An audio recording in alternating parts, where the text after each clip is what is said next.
Welcome back. This is the fourth video in a series about the most important win-win-win measures.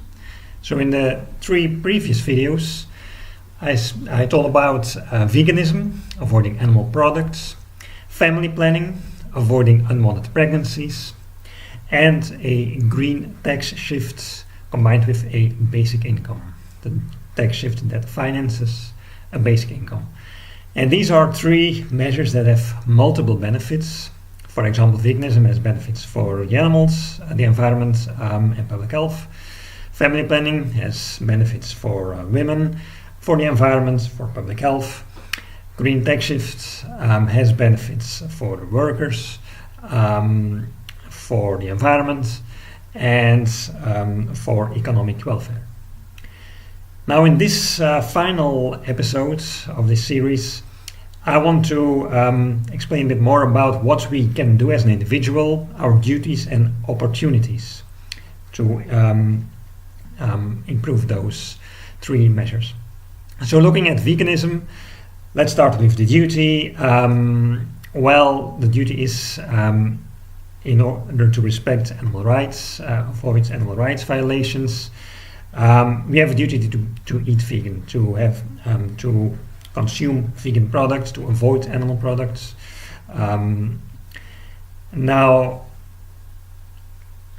So this is also if we want to avoid unnecessary welfare loss or unnecessary biodiversity loss, our duty is a vegan lifestyle.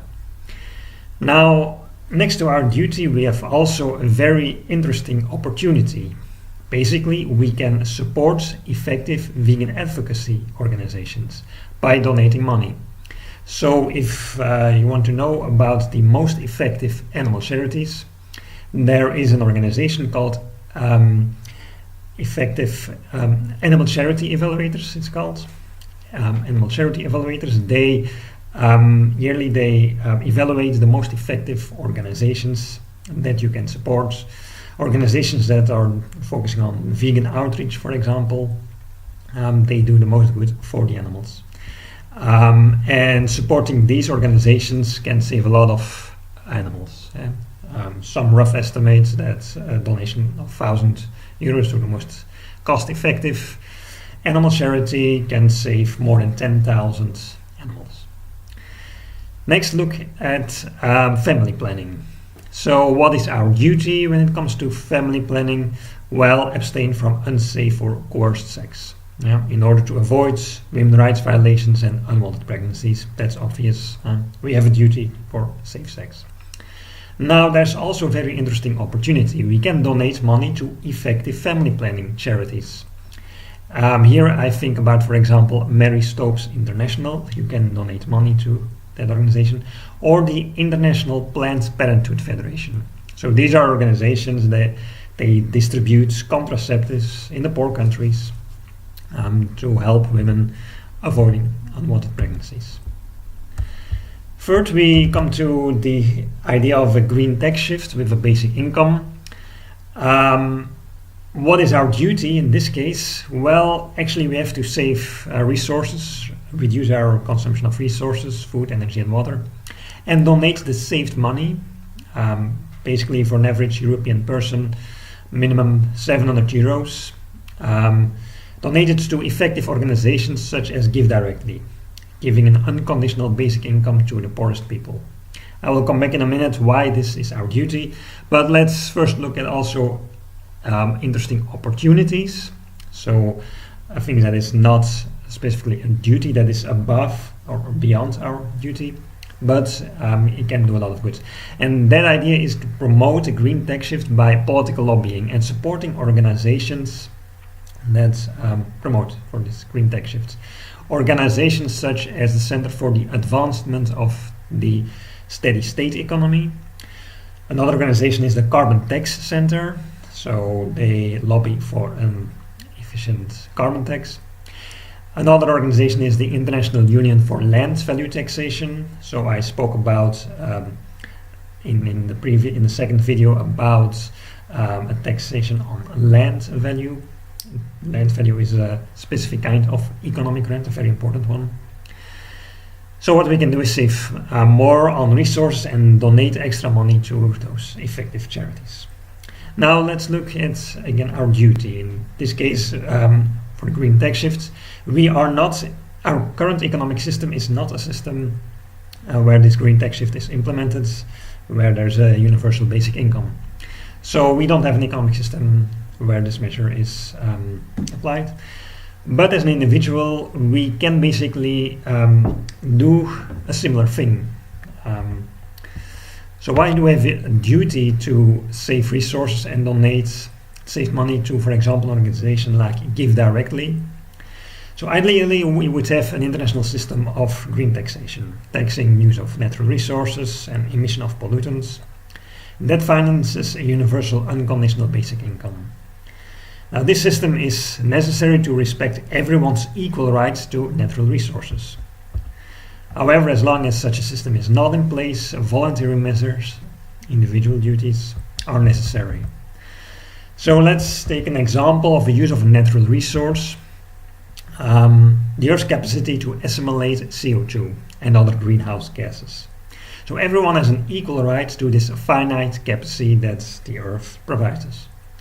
But our current economic system involves a market failure, as they call it. Property rights are not properly distributed. So everyone has a property right to a part of this Earth's capacity to assimilate CO2, but these property rights are not properly distributed.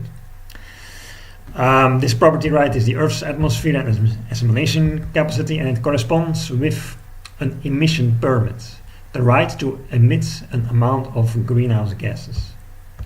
So to restore the market of emission permits, we can introduce a global cap auction dividend trade system. So that means first we place a global cap on the global carbon dioxide, CO2 emissions, greenhouse gas emissions, based on biophysical limits. So climate scientists, they calculate the biophysical limits. This cap that reflects the maximum amount of emissions permitted of greenhouse gases in order to avoid, for example, a 1.5 degrees Celsius global warming.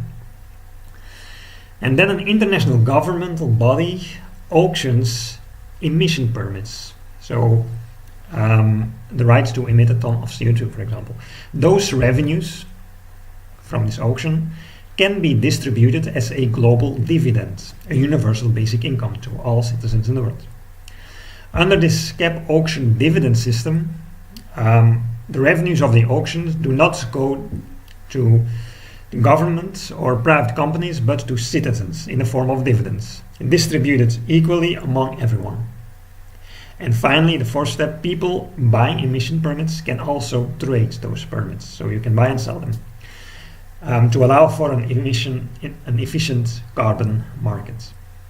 So in an efficient market and with sufficient knowledge of an efficient carbon price, this system is equivalent to a carbon tax system, where greenhouse gas emissions are taxed at a tax rate that corresponds with the cap. And the tax revenues are equitably distributed as a basic income. Now, if you look at an average person in the Western country, that person emits roughly 15 tons of CO2 equivalents, greenhouse gases, per year. The current price of an efficient carbon tax or an emission permit would be about 80 euros per ton CO2. And that would increase yearly with 5 euros per ton. So in a few years it will reach 100 euros per ton CO2. So in order, it linearly decreases the emissions to zero before 2060. So in that case, we reach our climate targets, the global climate targets, to avoid this global warming. That means an average person in a rich country has to pay 1,200 euros for emission permits. So it's the 15 tons times 80 euros. In a few years, he has to pay more. 1,500 euros if he or she still emits 15 tons of CO2. And it decreases more and more, this payment, if that person keeps on emitting 15 tons of CO2 per year. In an international cap auction dividend trade system, those revenues are equally distributed, and this results in a basic income of roughly 500 euros per year for everyone. Yeah. So also this person in the rich country receives 500 euros. So the net payment of an average person in the rich country will be 700 euros. Yeah. Pays 1,200 euros and receives 500 euros from the basic income. Net payment is 700 euros. So what does this basically mean? It actually means that in the current situation, a person in a rich country is stealing emission permits worth 700 euros a year from the poorest people, the people in the world who have the lowest levels of CO2 emissions. The rich person acquires a part of the global assimilation capacity without having to pay for it and excludes the poorest persons from this global natural resource. It's an exclusion, it's a kind of harm that this person in the rich world causes. So the 700 euros corresponds with a fee to the poorest people, a remuneration fee. That is why even in a current system without carbon taxation or without a cap auction trades system, the rich persons actually have a duty to pay minimum 700 euros in this year. And if 700 euros for the carbon tax, then also for the other use of natural resources, use of land and so on, that person has to pay extra money. So the duty to pay at least 700 euros a year. If the rich person does not decrease the emissions and emits 15 tons of CO2 every year, and if you want to limit global emissions, such as the global temperature increases, will be below 1.5 degrees, then each year the rich person has to pay 100 euros more. Yeah. So next year 800 euros, then 900 and so on. In the end, by 2060, it will level off at about 5,000 euros every year that the rich person has to pay. So this money should be distributed as a basic income. And where do you give the money to, this 700 euros? Well, one organization effectively gives money from those donations as an unconditional basic income to the poorest people in Africa, for example. That organization is the Give Directly. And as a bonus, randomized controlled trials, scientific research has shown that Give Directly is a very cost-effective organization in terms of economic development and poverty reduction. So if you donate money to Give Directly, it's a very effective means to reduce poverty in the poor countries. So therefore it is one of the top charities according to the charity evaluator GiveWell. GiveWell is actually the best charity evaluator when it comes to poverty relief and human health. It's a famous charity evaluator used by effective altruists. So donating money is a duty basically because it is a matter of justice. Rich people are stealing emission permits from poor people.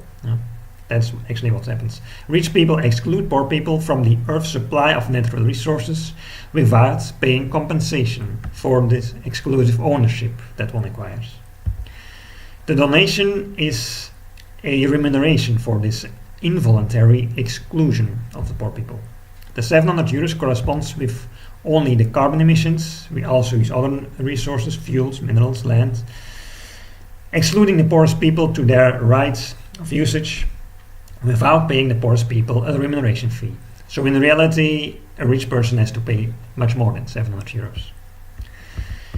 And for an average person in the rich countries, it is feasible to donate 700 euros by saving resources, reduce energy use, and reduce electricity, heating, energy, car fuel, you can reduce them, reduce food waste, reduce water consumption, avoid buying too much new products.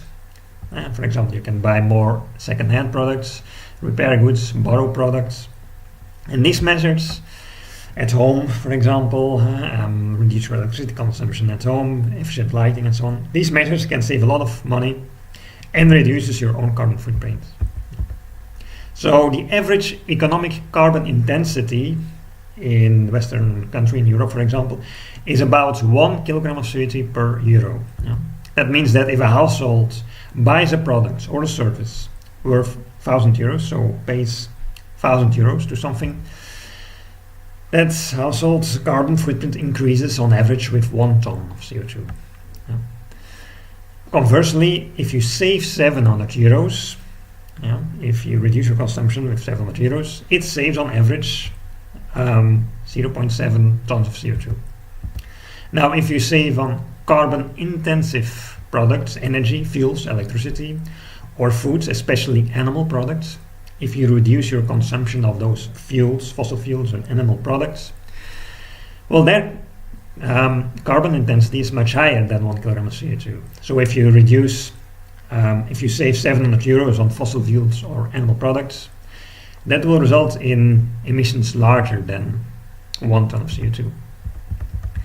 So you reduce your own CO2 emissions, you can save money. To save money, you can donate to Give Directly.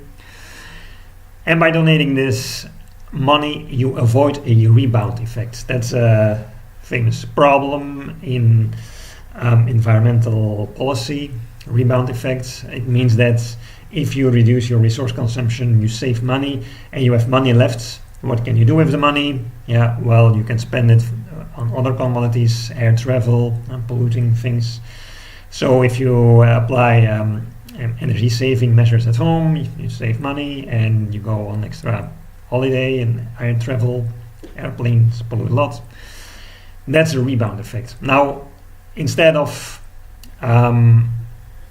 consuming more products or travel, things like that, if you donate it on charities like Give Directly, you avoid this rebound effect. So here again, we have a very efficient win-win measure.